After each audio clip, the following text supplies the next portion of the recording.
que hemos aprendido mucho. No, yo creo que cada jornada siempre nos sentamos a pensar y a repensar.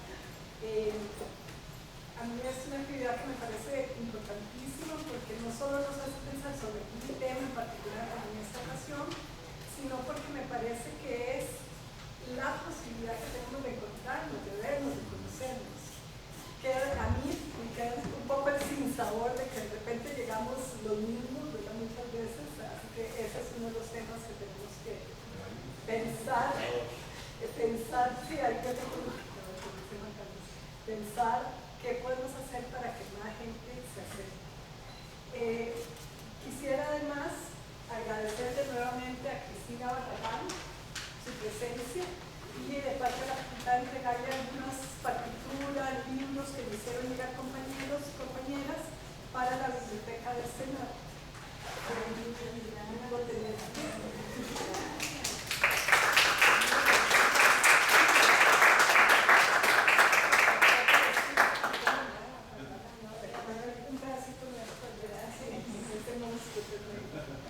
Bueno, y ahora quisiera pasar a presentar a la doctora Eleonora Badilla Saxe, a quien casi que le debería presentar porque la conocemos muy bien, ha sido parte no solo de la facultad, sino de la institución durante mucho tiempo, pero bueno, creo que también es importante recordar algunas cosas. Ella tiene una maestría en educación con énfasis en tecnología digital por la Universidad de Hartford en Connecticut, y también tiene un doctorado en educación con especialidad en mediación pedagógica por la Universidad de La Salle. Tiene una gran cantidad de publicaciones, además fue directora de la Red Institucional de Formación y Evaluación, y en ese sentido yo quisiera agradecerte, Eleonora, que desde el principio cuando salí con esta, lo que era de la jornada, nos apoyaste en la primera jornada para darle forma a la actividad, porque al principio no teníamos muy claro qué queríamos con este tipo de encuentro. También fue directora del Centro de Evaluación Académica entre 2004 y 2012, lo que quiere decir que conoce la U por dentro. Es catedrática de la Escuela de Artes Dramáticas desde el 2004, bueno, y profesora en muchos cursos. Y como digo, tiene una gran cantidad de otros espacios donde se ha desarrollado. Sin embargo, no quiero quitarle tiempo a esto. Sí quiero decir que además es muy simbólico porque además Eleonora se está pensionando, se está jubilando. O sea que está cerrando ese gran ciclo con nuestra institución y con nosotros, con esta actividad de cierre donde nos va a presentar el producto de su licencia sabática. Así que de verdad muchas gracias por estar con nosotros. Mucho gusto, yo debo iniciar agradeciéndole a la de las Artes en especial a la Escuela de Artes Dramáticas. Después de una gran experiencia, la Victoria, muchos años en la Universidad de Costa Rica,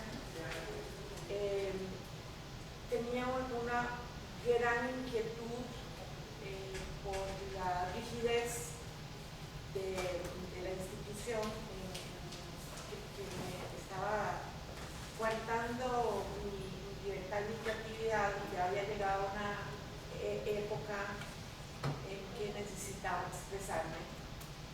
Y lo que no es común en esta universidad, porque también tenía académica, y no siendo artista, ni siendo actriz. La Escuela de Artes Dramáticas me recibió con muchísimo respeto, curiosidad y sobre todo con muchísimo cariño. Y los últimos 7 años de mi vida académica en la Universidad de Costa Rica los pasé en la Escuela de Artes Dramáticas en general, y bueno, en la facultad, en las asambleas, aprendiendo de ustedes. Y el enriquecimiento para mí en estos últimos 7 años ha sido indescriptible. Tal vez cuando ustedes vean el resultado de la investigación que hice en mi semestre sabático, que fue el semestre anterior, el tema de mi sabático jamás lo hubiera escogido. Primero porque no sabía que eso era una situación que merecía ser resuelta. Y segundo porque no hubiera sabido ni cómo entrar. Y sin embargo me atreví a hacerlo y aquí van a poder ver todo el crecimiento como persona, como profesional y como académico. Cuando yo llegué, aquí estaban ustedes tratando de proponerle a la universidad un instituto de investigaciones en arte. Y ahí fue donde yo encontré una intersección entre lo que yo podía aportar a lo que ustedes estaban haciendo, porque yo sé de investigación. Entonces yo dije, bueno, investigación en arte es algo que tal vez yo pueda aportar algo. Y me fui dando cuenta que quienes hacen algún tipo de investigación en la universidad tienen un mayor reconocimiento, pueden ascender más rápido y les pueden dar los puntos y los ascensos, cosas yo llegué a ser catedrática, me tocó como toda la vida, pero no fue tan difícil, es escribir. Y además hay un tipo de investigación en las ciencias sociales que yo aprendí. Pero hay otros tipos de investigaciones que están bien invisibilizadas. Al estar dando aporte al Instituto de Investigaciones en Arte, me di cuenta que había un nuevo movimiento en el mundo que se llama la investigación-creación. Y me metí por ahí a ver qué se trataba de investigación.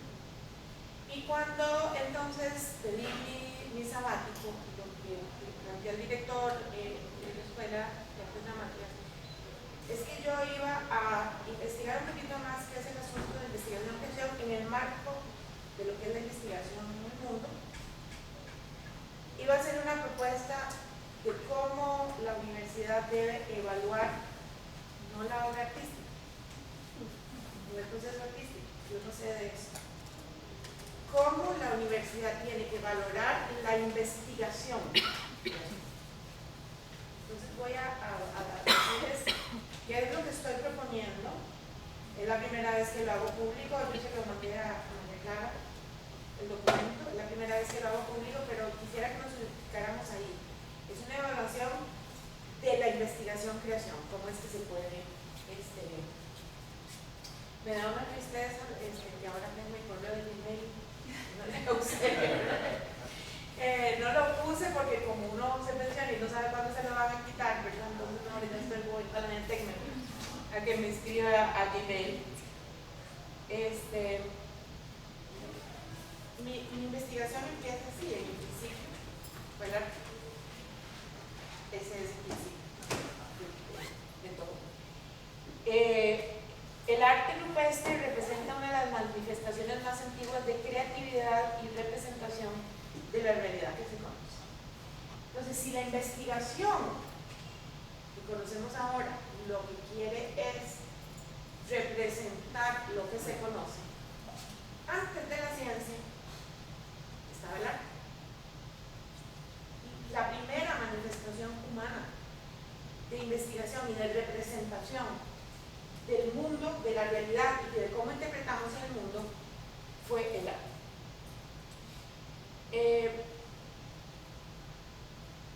Voy a hablar de mucho del hemisferio occidental, pero no solo de Europa, sino de nuestros orígenes también, ¿verdad? No voy a hablar del oriente porque ahí sí que me da pánico, no tengo la menor idea. Pero entonces, el arte no solo estaba el arte rupestre no solo está en Europa, sino que está también en nuestra América Oriental. Y ahí ellos lo que representan es su cosmovisión en el arte que ellos están representando. Incluso tenían escritura, que como los colonizadores no entendieron, ni podían leerlo, la eliminaron. Entonces están eliminando toda una parte del resultado de la visión del mundo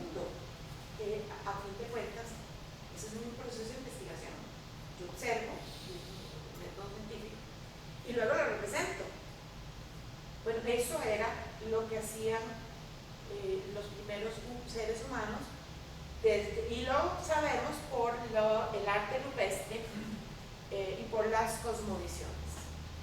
Esto en el documento no es muy largo, pero está un poquito más explicado en el documento, por supuesto.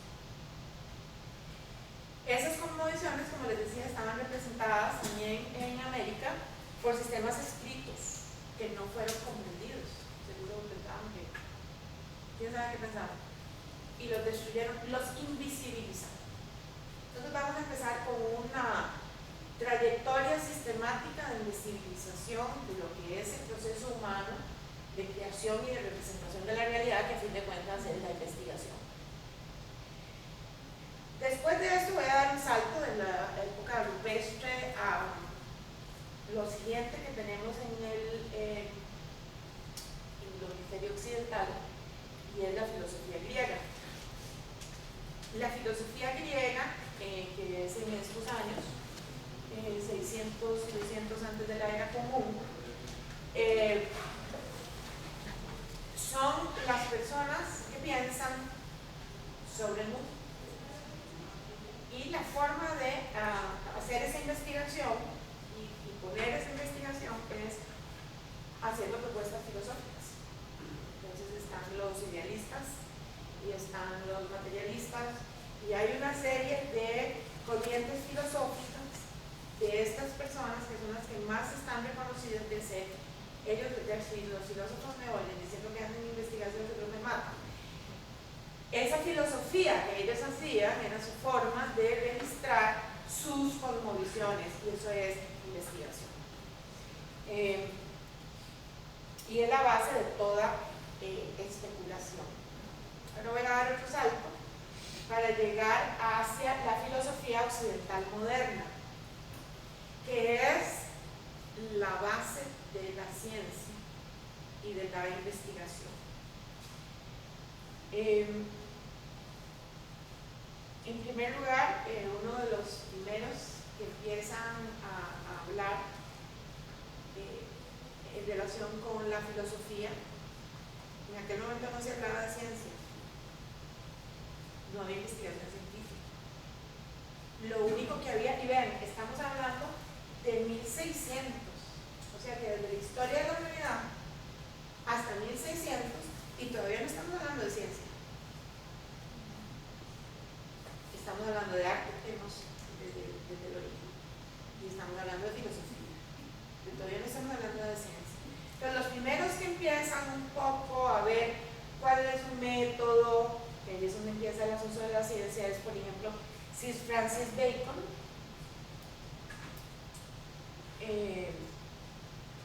y este señor, René Descartes, fue el primero que habló de un filósofo natural. ¿Qué año era Descartes? Ay, no puse, muy bien. Por ahí del 2600 también. Entonces, es el primero que habla de un término que se va acercando al científico. En 1600. Oiga, la vuelta de la esquina.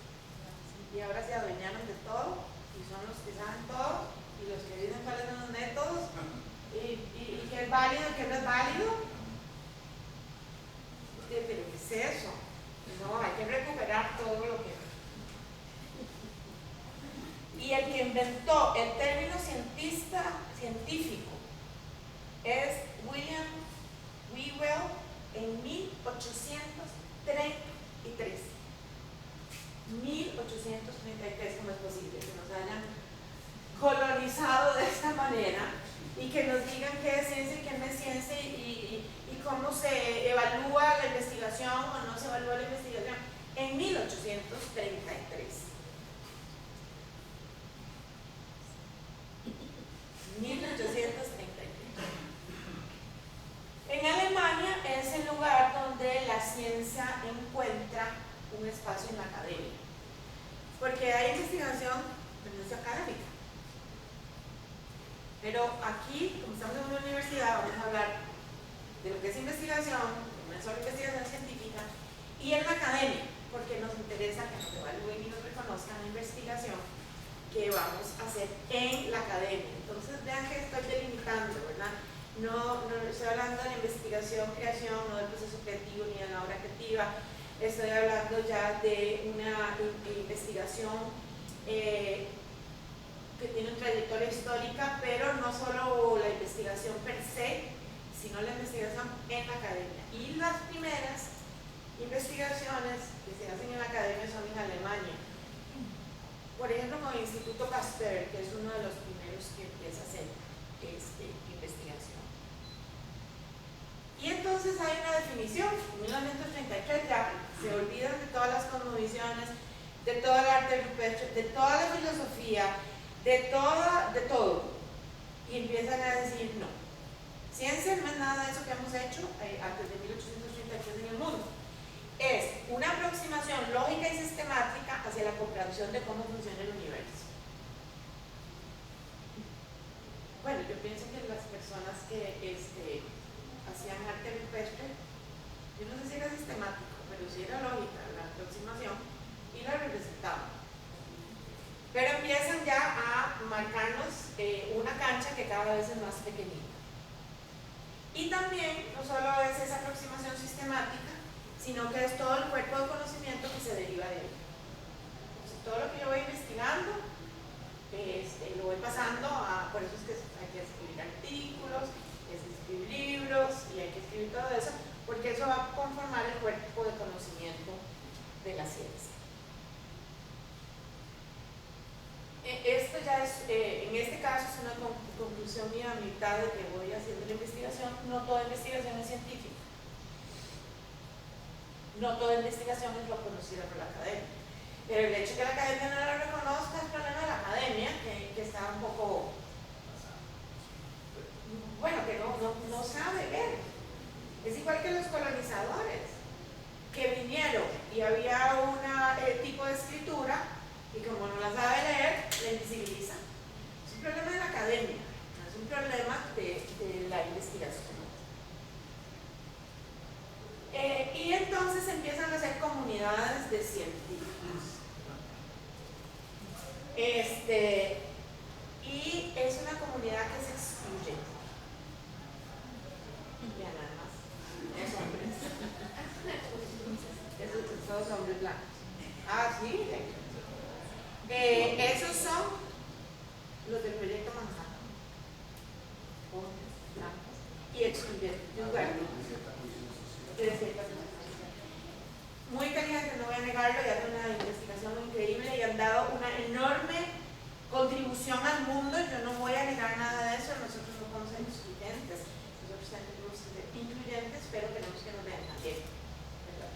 Entonces, todo lo que no está dentro de los parámetros del grupo de científicos dominantes, porque hay otros científicos parecidos a ellos, pero como no son dominantes, tampoco les da pelota, ¿verdad?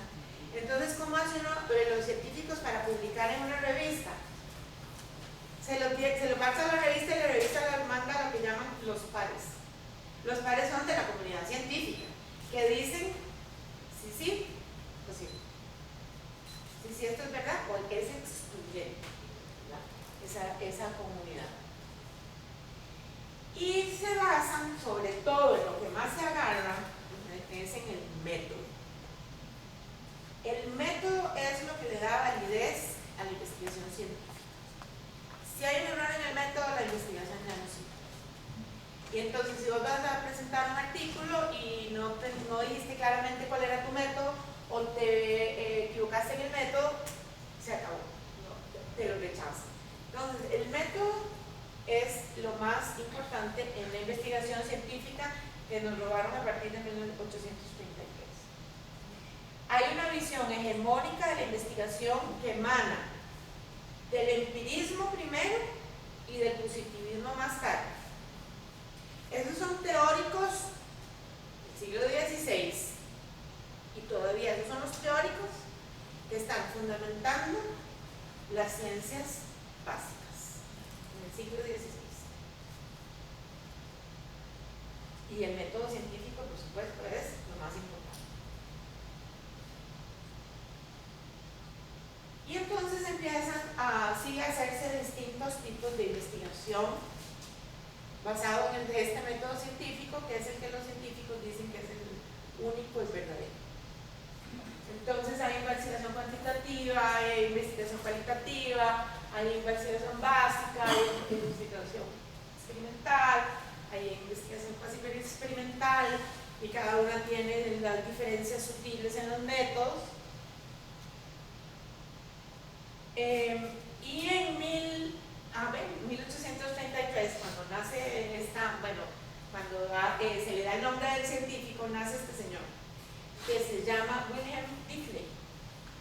Y desde ese momento, este señor dijo, no es que la investigación y la ciencia pueden ser objetivas solamente. Debe haber una ciencia subjetiva. Porque normalmente nos dicen que si no es objetivo, entonces no es real. Como si uno pudiera hacer investigación de cualquier tipo sin subjetividad. Pero bueno, eso es lo que dice. Este señor empieza a decir, no, es que hay una ciencia subjetiva y le llama a las ciencias humanas.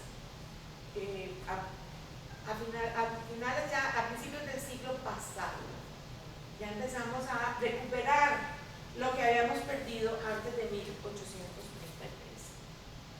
con este señor.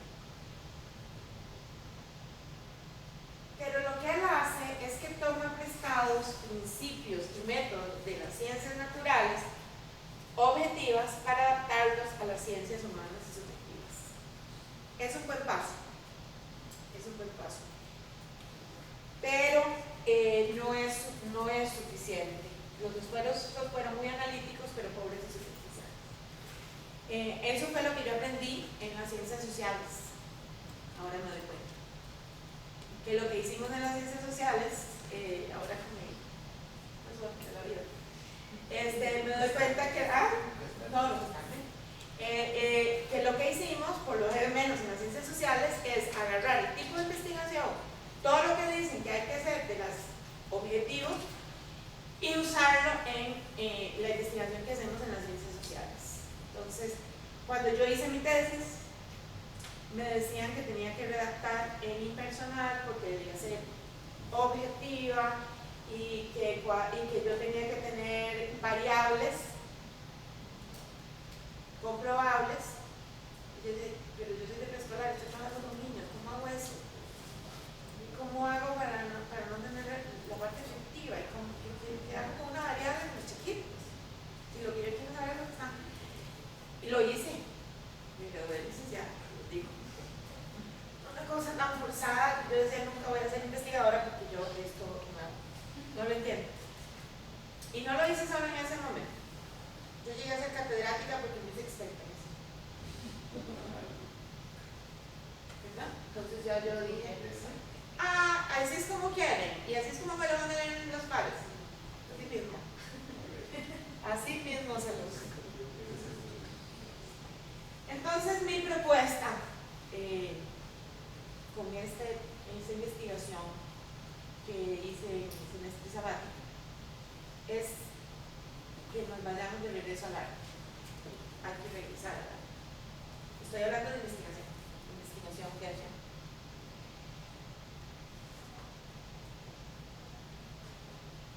Es decir, que tenemos que volver y darle un lugar en la academia a la investigación que hacemos. Y es un lugar que la Vicerrectoría de Investigación va a tener que reconocer, aprender a reconocer, y que no puede leer con los mismos parámetros ni de la investigación básica ni de la investigación social tampoco. Es otra investigación. Y está basada en pensadores del siglo XX, mientras las otras investigaciones están basadas en el positivismo y el idealismo del siglo XVI. Esto tiene mucha fuerza.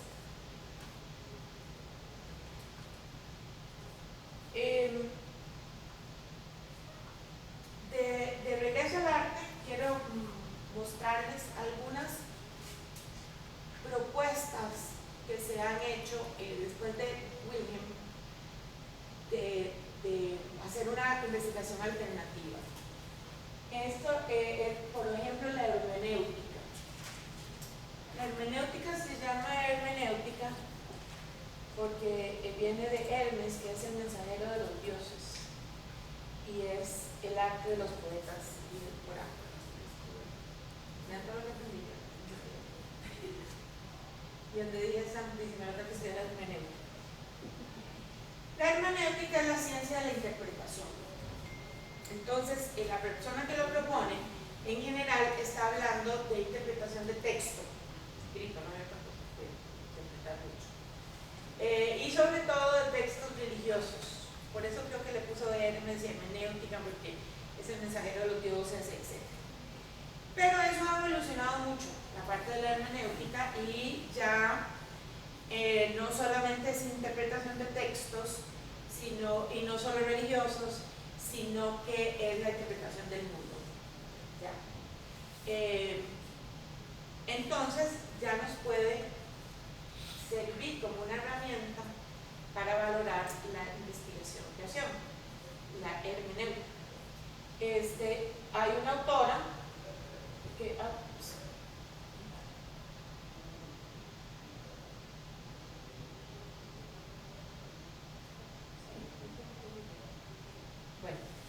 hay una autora que dice que el mundo es una red de hermenéutica, o sea, es una red de interpretaciones, y que no solo los textos escritos deben ser interpretados.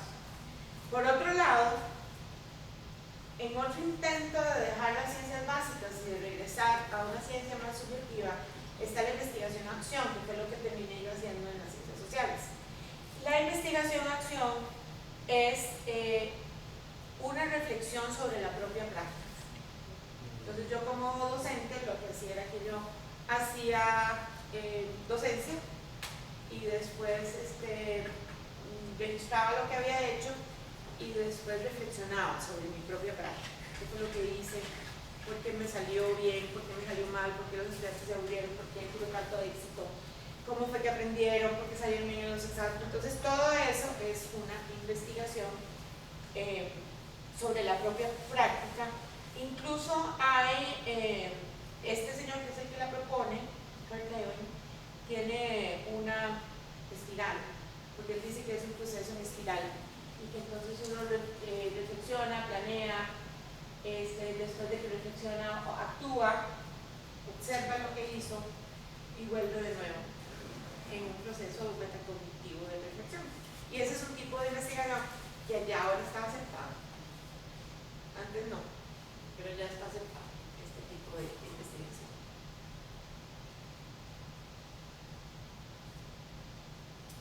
Todos estos han sido movimientos que buscan cuestionar las formas hegemónicas de valorar la investigación. Son formas alternativas para hacer hablar la realidad.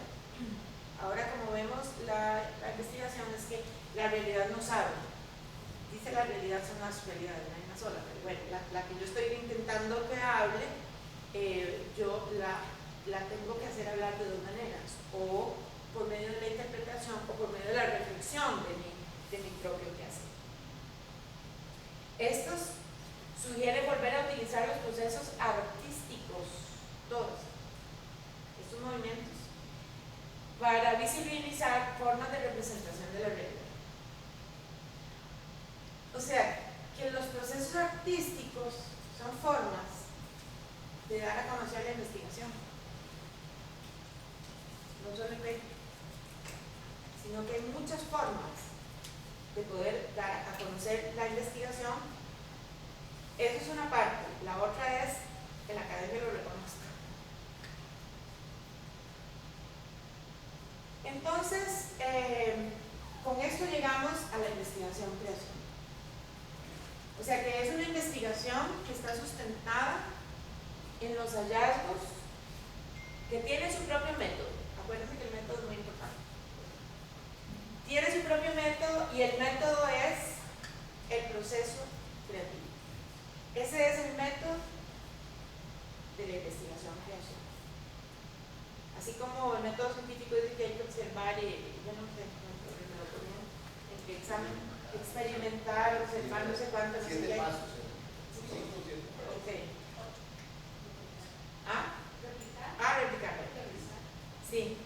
En las ciencias objetivas no podemos hacer eso, no se puede verificar. Bueno, ni la tele se puede verificar, pero no es el método creativo. Es un método que es abierto, evolutivo y afronta lo imprevisto.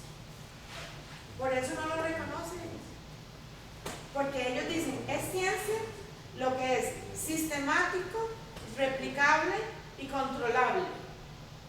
Y resulta que ahora hay una investigación que está desde antes, lo que pasa es que desde 1833 nos invisibilizaron, que es abierto, evolutivo y afronta lo imprevisto. Edgar Morin dice que es una travesía que genera conocimiento. Entonces, le podemos decir método para que aquí en la academia entiendan. A mí me gusta más decirle la travesía de la investigación. Eso. Y es una travesía de, tal vez tenés un plan, pero tenés que ir reaccionando en relación con lo que vaya emergiendo. Y esto se basa en los hallazgos de Albert Einstein, para que no digan que es poco científico. Albert Einstein es el primero que habla de la incertidumbre, ¿verdad? Porque cuando él empieza, cuando se da cuenta que el átomo tiene partículas subatómicas, empieza a ver esas partículas y un momento las ve y en otro momento no las ve, porque la partícula no es, porque en realidad no son partículas. A veces son partículas y a veces son luz, quarks. Entonces, el primero que habla de esto es Einstein, o sea que la investigación de ustedes está basada en la incertidumbre de Einstein. Y ya estoy metiéndome con lo que hay que decirle a la academia. Pero también Edgar Morin, este sociólogo francés, no es el único que habla de la complejidad.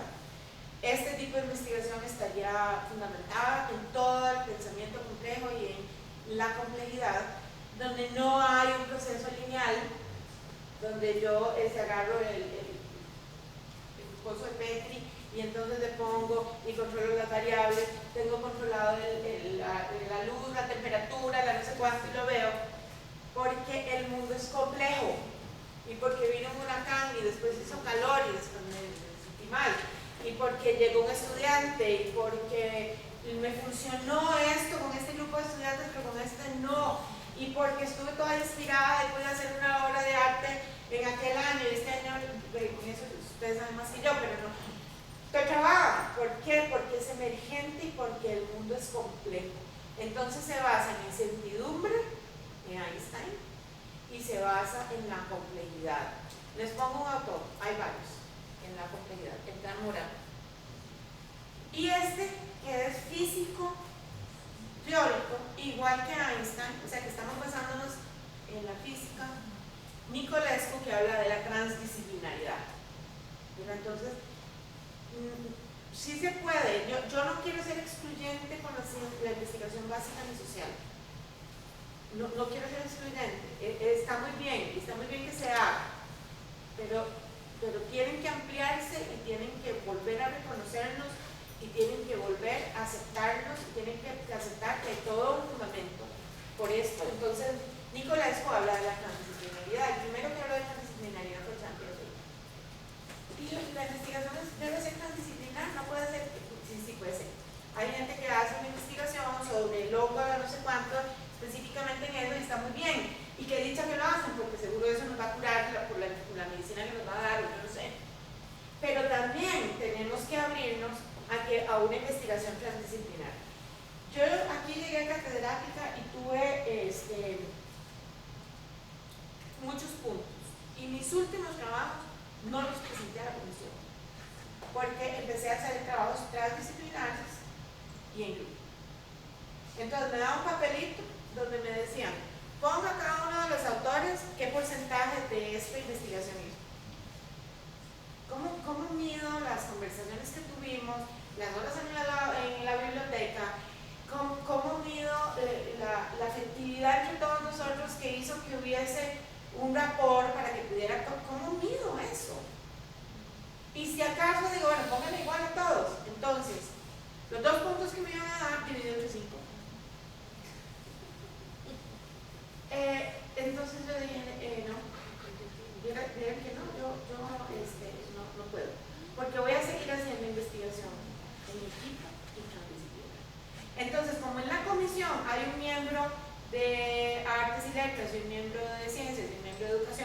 Me decía, ¿y quién revisa este artículo?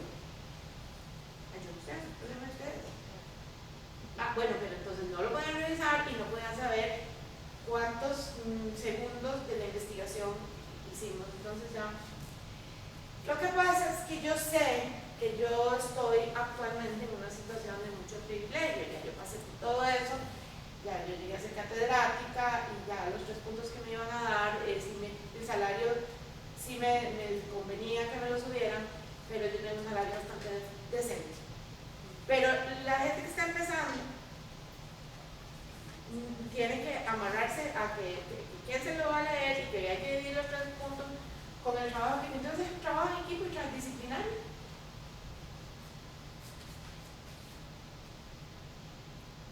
Entonces se está, en la incertidumbre, en la transdisciplinaridad y en la complejidad. Se fundamenta este método del proceso creativo. El método del proceso creativo se fundamenta ahí. Claro, es dificilísimo de entender y es dificilísimo de que se van a poner nerviosísimos porque cómo lo controlan y cómo lo evalúan, y eso les va a ser muy difícil. Pero entonces, ya voy a llegar a lo que quería llegar, para eso hice el sabático esto. ¿Cómo le ayudamos a la gente en la academia para que evalúe?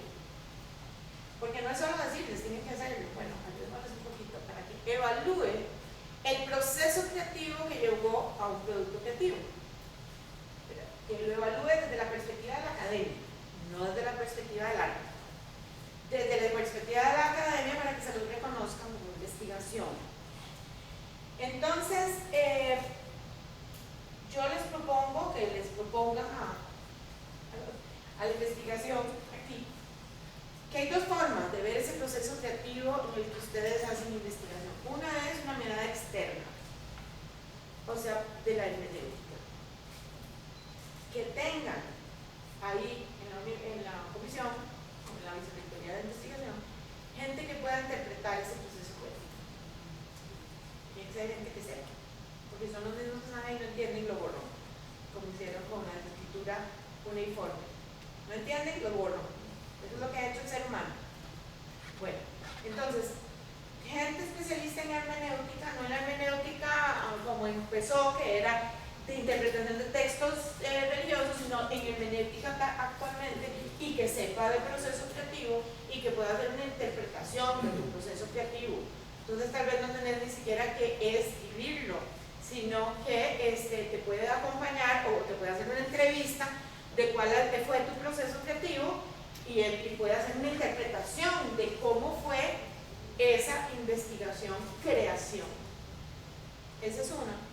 Y el otro es,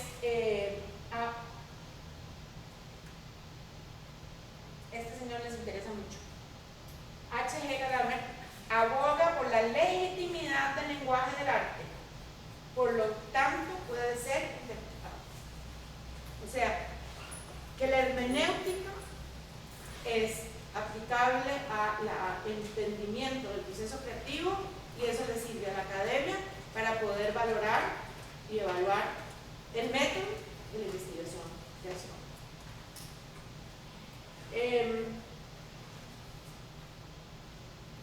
Y por otro lado, que es una cuestión más interna, que sería usar la espiral de Lewin en una autorreflexión de cómo fue que yo llegué a ese producto, cuál fue mi proceso creativo, y entonces lo escriben y lo ponen en un paper y ahí hay menos problema.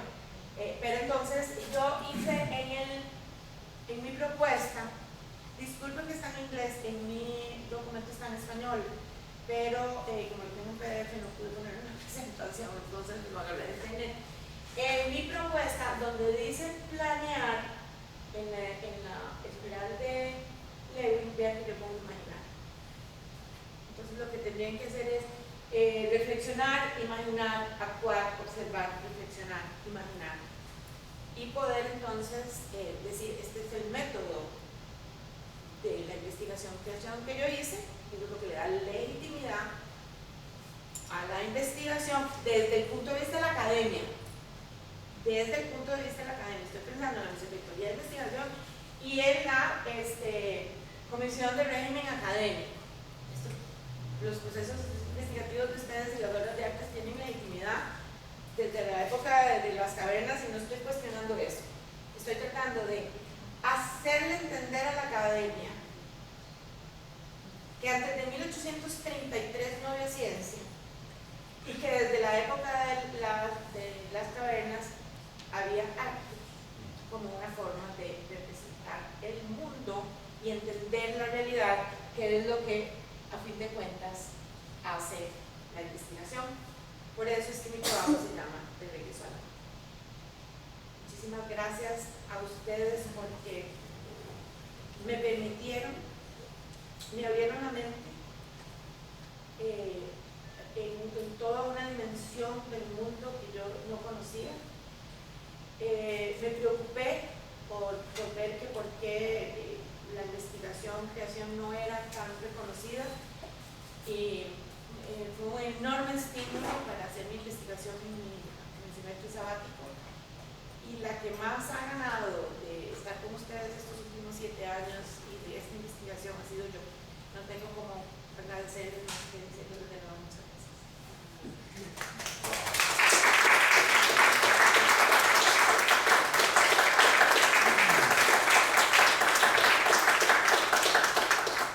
¿Tienen alguna pregunta, alguna sugerencia? Mara. Perdón por ser tan insistente.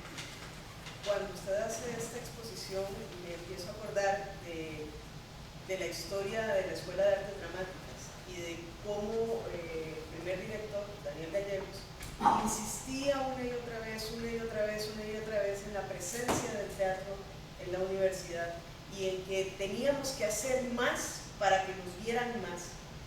Y es una necesidad de ser legitimados, de ser reconocidos, y esa necesidad de ser legitimados era precisamente en ese hacer. Cuando nosotros entramos en este proceso de academia, empezamos a repetir naturalmente todos los pasos, ¿verdad? Los pasos que se nos establecen como requisitos precisamente para formar parte de la academia. Y es ahí donde empezamos con las frustraciones, ¿verdad? más violentas. Y dejamos de legitimar aquello que nos hace entrar precisamente a formar parte de eso. Y es precisamente ahí donde empezamos a olvidar nuestro proceso creativo, nuestro proceso de pregunta, de inquietud, de curiosidad, y empezamos a cederle el poder de la investigación a un espacio que no reconoce nuestra investigación. Y eso me llama mucho la atención porque ahora lo que nos estás haciendo es devolviéndonos a nosotros esa pelota, diciéndonos, ok, legitímense, pero legitímense con sus herramientas también. Lo decía también, ¿cómo se llama? La expositora del Marques, perdón, Susan, sobre cómo nosotros podemos establecer un sistema de citaciones de artistas. O sea, cómo nosotros empezamos a plantearnos o replantearnos en nuestras publicaciones, en nuestras investigaciones, en nuestros procesos, precisamente un lenguaje que es nuestro, en donde nosotros ya no legitimemos. O sea, incluso nosotros mismos decimos, es que el artista es nada en este país. Deberíamos empezar a cambiar esa forma de pensar, porque ahí es donde nosotros incluso programamos nuestro propio hacer para decir el artista es importante y es necesario en este país, y el pensador de arte también es necesario, importante, y ha de ser también artista y creativo. Y eso, o sea, te lo agradezco muchísimo en esta exposición porque me parece que me hace reflexionar al respecto. Gracias a vos, Marta. Yo tengo una pregunta para todos también. ¿Cómo hacemos para legitimar este tipo de cosas ante el SEA sin que nos digan, es que eso es obra artística? Y ustedes tienen el rubro de obra artística. Es un problema que se nos puede presentar. Vos estuviste ahí y puedes darnos luces con respecto a eso. Y por el otro lado, ya es una cuestión más de contenido, es que el arte no es una copia de una copia como decía Platón, ni es tampoco una mímesis de la realidad como decía Aristóteles. Es según los teóricos contemporáneos del arte, el arte crea, sienta otras realidades y otros universos y otras posibilidades. Entonces se vuelve hasta es escalofriante, o sea, se vuelve mucho más potente que decir que es una representación o que es una mímesis de la realidad. No, es otra realidad la que estamos creando. Estamos jugando un poco a Dios también y estamos imaginando nosotros universos con miles de posibilidades. Sí, aquí el asunto es que tenemos que navegar en dos aguas, ¿verdad? Una es la realidad, la esencia y lo que es legítimo en sí mismo, y otro es el reconocimiento en la academia. Por eso es que yo fui muy enfática en que estoy hablando de evaluación en el contexto de la academia y el reconocimiento en el contexto de la academia, no es que no sea reconocido. En relación con la academia, yo creo que mucho más allá del CEA o de la Comisión de Régimen Académico, hay que ir a la Vicerrectoría de Investigación, hay que hacer jornadas de investigación y hay que hacer una propuesta y decir, esta es una investigación válida, se fundamenta aquí, aquí y allá. Entrarle más duro a eso de la hermenéutica, que yo no lo entré, porque en un semestre era imposible. Un poco repensar la investigación-acción como una herramienta de investigación-creación y obligar a la vicerrectoría de investigación. Ya después el SEA no tiene nada que decir, ¿verdad? Porque ahora ya lo mismo puede decir, la obra de artística, no, es una investigación, ¿verdad? Que se reconozca y hay que hacer, y yo creo que ustedes tienen la fuerza para hacerlo. Hay que hacer un movimiento académico fuerte y van a hasta un aporte de los que yo creo que hace mucho no se hace en la universidad. Es una ruptura. Y eso es, ¿vos querías decir algo? No. Entonces, vos y después Alberto. Nada más que una pregunta, es como aprovechar así como el espacio del grupo de apoyo, porque yo trabajo en la unidad de cultura en el Tecnológico de Costa Rica, entonces, que pertenece a la Escuela de Cultura y Deporte. Y la escuela, sistemáticamente, sus propuestas de investigación son eternamente rechazadas, porque la vicerrectoría no tiene agentes oficiales de proyectos capacitados para evaluar si esa investigación es válida o no. Porque como nosotros no trabajamos ni con plasma, ni con microchips, ni con chayotes mejorados, no, o sea, excede sus criterios y entonces son sistemáticamente rechazadas. Además de que, por supuesto, el presupuesto siempre va para algo más importante. Entonces, bueno, compartir que para esa gente que trabajamos desde allá, encontramos siempre paredes. Y yo, extrañamente, como por esa afinidad del sistema, el TEC me financia a mí mi maestría, que se llama International Performance Research. Yo creo que como vieron research, dijeron así, algo puede servir. Y yo saqué mi maestría en Europa, en un programa que se llama así, y donde tu trabajo final no podía ser un performance. Tenías que hacer, de todas maneras, un documento. Exacto, o sea, tenías que hacer de todas maneras una especie de tesina que acompañara tu propuesta. Entonces, eso es, tampoco nos vayamos en que los voces de Europa, ¿verdad? No, esto es el Olimpo, sino que... por eso yo hice un recorrido histórico a nivel mundial occidental, porque esto es una cuestión mundial. Con lo que estás diciendo, yo no sé si la UCR puede liderar todo este movimiento, pero a nivel nacional, y convocar a las otras universidades de CONARE para que tengan mucha fuerza en lo que lo hagan. Pero esto no es innovación, ¿verdad? Esto es una ruptura. Y yo creo que hay que hacerlo. Cuéntame conmigo. Alberto. Varias cosas.